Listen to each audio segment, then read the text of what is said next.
प्यारे बच्चों, आपका मेरे चैनल BVM लॉयन में बहुत बहुत स्वागत है। प्यारे बच्चों, मैं कक्षा 11 की राजनीति विज्ञान जो अर्धवार्षिक परीक्षा हो रही है उसके लिए ये वीडियो बने। वीडियो को देखने के बाद मेरे चैनल को सब्सक्राइब कीजिएगा और आपको इस तरह से मासिक परीक्षा, अर्धवार्षिक परीक्षा, वार्षिक परीक्षा सभी के प्रश्न पत्रों के हल आपको इसमें मिलेंगे। सभा के अस्थायी अध्यक्ष कौन थे? डॉक्टर राजेंद्र प्रसाद भारत की संविधान सभा के अस्थायी अध्यक्ष थे। 11 दिसंबर 1946 को संविधान सभा की बैठक में उन्हें अस्थायी अध्यक्ष चुना गया था। 2. संविधान सभा की प्रारूप समिति के अध्यक्ष कौन थे? प्रारूप समिति के अध्यक्ष डॉक्टर भीमराव अंबेडकर थे। 3. संविधान को बनाने में कितना समय लगा? संविधान को बनाने में 2 वर्ष 11 महीने और 18 दिन लगे थे। भारत के संविधान में शिक्षा किस सूची का विषय है? भारत के संविधान में शिक्षा समवर्ती सूची का विषय है। भारत की संविधान में नीति निर्देशक तत्व किस देश के संविधान से लिए गए हैं? उत्तर, भारतीय संविधान में राज्य के नीति निर्देशक तत्व आयरलैंड के संविधान से लिए गए हैं। अंतर्राष्ट्रीय मानवाधिकार दिवस कब मनाया जाता है? उत्तर, अंतर्राष्ट्रीय मानवाधिकार दिवस हर साल 10 दिसंबर को मनाया जाता है। प्रश्न 7, पॉलिटिक्स के लेखक का नाम लिखिए। पॉलिटिक्स के लेखक का नाम अरस्तु है। प्रश्न 8, भारतीय संविधान का कौन सा अनुच्छेद अस्पृश्यता का अंत करता है? भारतीय संविधान का अनुच्छेद 17 अस्पृश्यता को समाप्त करता है। 9, मौलिक अधिकार व नीति निर्देशक तत्वों में एक मुख्य अंतर बताइए। मौलिक अधिकार भारतीय संविधान द्वारा भारत के नागरिकों को प्रदान किए गए अधिकार हैं, जबकि राज्य के नीति निर्देशक सिद्धांत उन आदर्शों को सूचीबद्ध करते हैं जिन्हें विभिन्न कानूनों और नीतियों को लागू करते समय राज्य द्वारा ध्यान में रखा जाना चाहिए। प्रश्न 10, भारतीय संसद के अंगों के नाम लिखिए। भारतीय संसद में राष्ट्रपति, 2 सदन, राज्यसभा एवं लोकसभा होते हैं।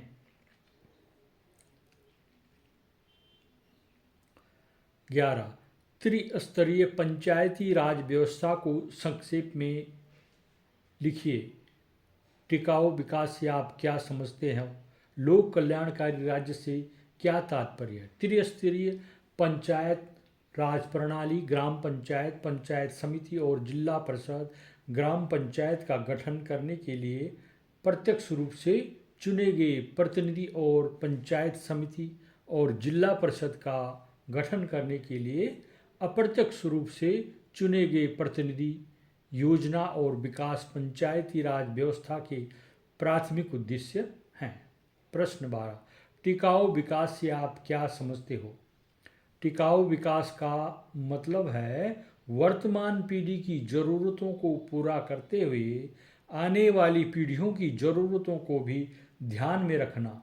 टिकाऊ विकास के लिए इन बातों का ध्यान रखना जरूरी है। 13, लोक कल्याणकारी राज्य से क्या तात्पर्य है?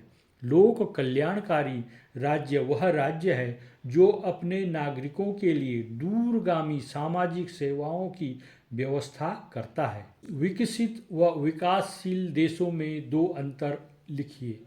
विकसित और विकासशील देशों के बीच 2 अंतर ये हैं। नंबर 1, आर्थिक संरचना। विकसित देशों में आर्थिक संरचना और औद्योगिकरण का स्तर बेहतर होता है, वहीं विकासशील देशों में सीमित संख्या में उद्योग होते हैं और ये आमतौर पर कृषि या खनन जैसे प्राथमिक क्षेत्रों पर निर्भर होते हैं। नंबर 2, आय का वितरण।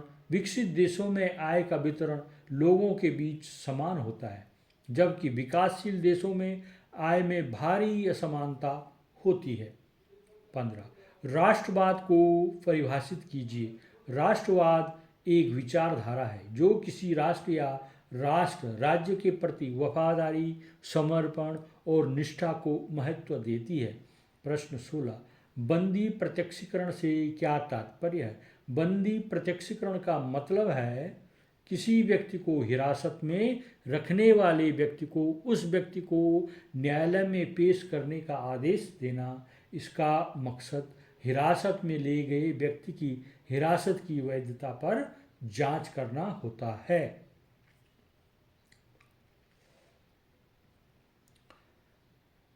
प्रश्न 17, नारीवाद पर संक्षिप्त टिप्पणी लिखो। नारीवाद स्त्री पुरुष के समान अधिकारों का पक्ष लेने वाला राजनीतिक सिद्धांत है। वे स्त्री व पुरुष नारीवादी कहलाते हैं जो मानते हैं कि स्त्री पुरुष के बीच की अनेक असमानताएं न तो नैसर्गिक हैं और न ही आवश्यक। नारीवादियों का मानना है कि इन असमानताओं को बदला जा सकता है और स्त्री पुरुष एक संपूर्ण जीवन व्यतीत कर सकते हैं। जैविक या लिंग भेद प्राकृतिक और जन्मजात होता है, जबकि लैंगिकता समाज जनित है। इसे दूसरे शब्दों में इस प्रकार भी समझा जा सकता है कि मनुष्य का नर या मादा के रूप में जन्म होता है, लेकिन स्त्री या पुरुष को जिन सामाजिक भूमिकाओं में हम देखते हैं उन्हें समाज गढ़ता है। उदाहरण के लिए, यह जीव विज्ञान का एक तथ्य है कि केवल स्त्री ही गर्भधारण करके बालक को जन्म दे सकती है, लेकिन जीव विज्ञान के तथ्य में निहित नहीं है कि जन्म देने के बाद केवल स्त्री ही बालक का लालन पालन करे। नारीवादियों ने यह स्पष्ट किया है कि स्त्री पुरुष असमानता का अधिकांश भाग प्रकृति ने नहीं समाज ने पैदा किया है। जनहित याचिका से क्या तात्पर्य है?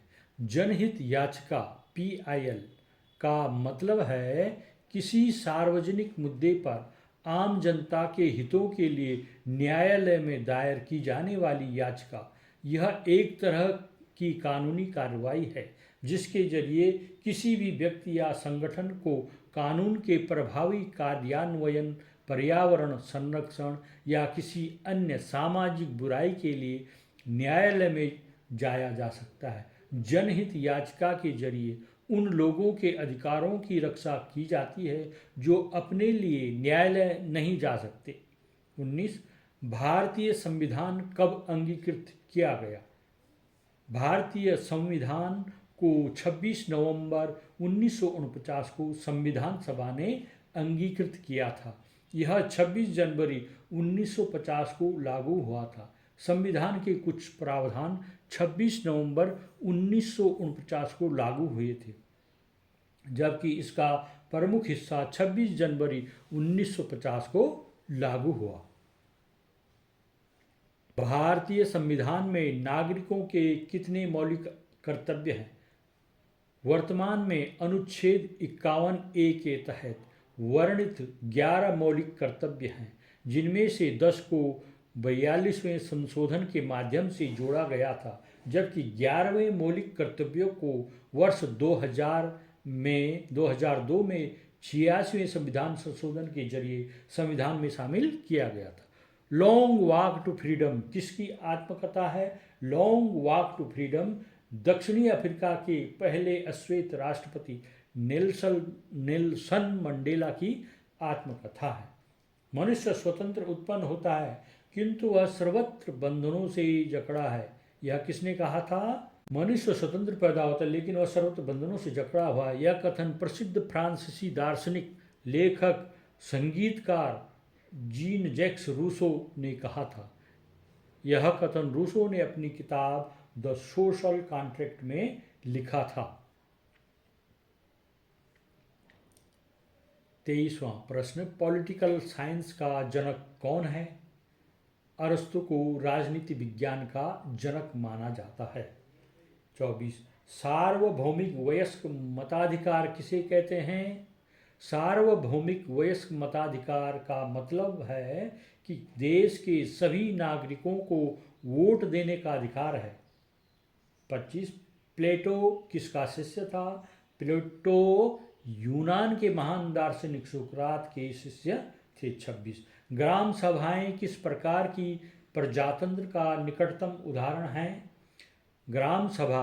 प्रत्यक्ष लोकतंत्र का एक उदाहरण है। ग्राम सभा पंचायती राज व्यवस्था का प्राथमिक और सबसे बड़ा निकाय है। यह मतदाताओं की सभा होती है और इसमें ग्राम पंचायत के 18 साल से ज़्यादा उम्र के सभी वयस्क शामिल होते हैं। इस तरह से ये 26 प्रश्न हमने देखे हैं। इनमें से कई प्रश्न आपके पेपर में आएंगे, तो आप ज़रूर इसको देखिएगा।